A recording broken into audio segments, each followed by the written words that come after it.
Rumble Johnson's given us a little more clarity. He was saying that he could be back as early as January. Now, that isn't just how he will be down to weight and he will be feeling good in training camps in the bank. That's not all he's speaking about. There's also red tape. You leave the USADA pool, you come back into the USADA pool. There's rules are different. If you've never been in it before, to emerge is one thing. To be in it and leave, and then you've got a retirement clause, and I don't know all of that red tape, but it's different. It's not the same, okay, give us 2 months. I think if you're in it and you leave, you then have to do like double what you normally do, and it's 4 months. None of that is totally relevant other than when Rumble says I can be back in January, there's more to it than just, I'm in shape and I'm down to weight. Within this same interview, he was saying, I'm not going to be like these other guys that come back that shouldn't have come back. I'm not coming back and getting ragdolled. And I think there's a lot of reasons to believe that he's right.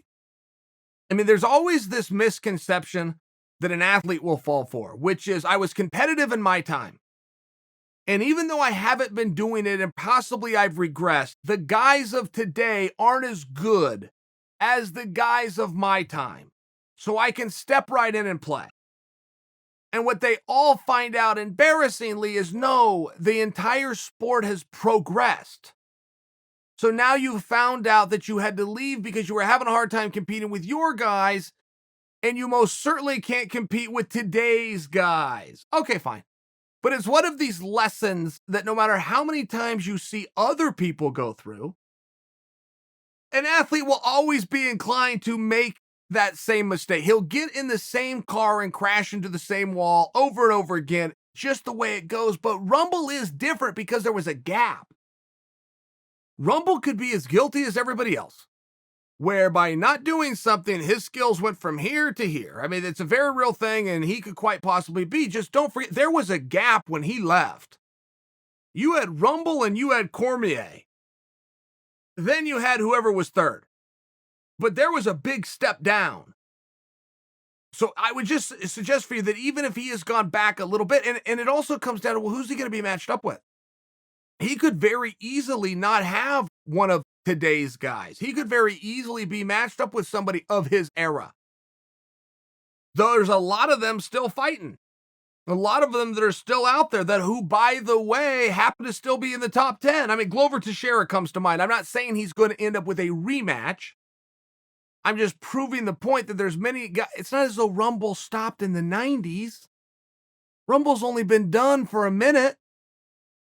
Right, he was in there competing with Cormier just before Cormier left the division and moved up. And we're looking at 2 years without getting a fact finder out. It's only been gone for a minute. Andy's been in the gym. We've seen training video of Rumble coming out. He likes to lift weight. For whatever reason, that's like a fun thing for him to do.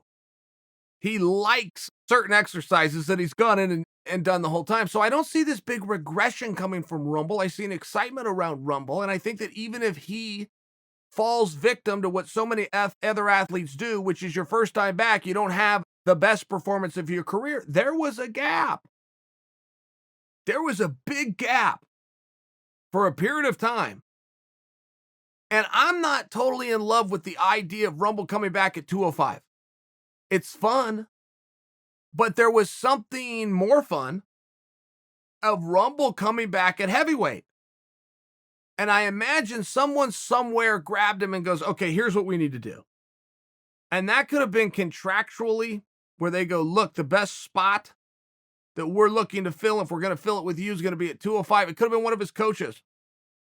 Go, Rumble, I got to see more discipline. And the best way to see discipline from you is to have a number that you have to reach, because numbers don't like. Could have been something like that. But when the talk of Rumble initially was coming back, that he was going to come back, he was going to come back at heavyweight, which just opens up a lot of really interesting ideas. It opens up a lot of really interesting parity. And Rumble's only fought at heavyweight a couple of times. In fact, I can only think of one off the top of my head. I believe he had done a few on the regional scene. I can only recall off the top of my head the time that he fought Andrei Arlovsky. Either way, whether he's 1-0 or as many as 3-0 at heavyweight, it's still a big goose egg. he hadn't been beat. And one of those is over a former world champion. Might be something to consider. Might be something that we, if you guys agree with me, have to band together and pressure him into. And by pressure, I mean encourage. Hey, Rumble, before you start cutting those calories, not so fast. Be pretty interesting to see Rumble in there with Derek Lewis by example. John Jones is moving up, looking for something to do. Fight we were promised, fight we didn't get, just by example. So Rumble, before you put the cheeseburger down, maybe we should talk about this one.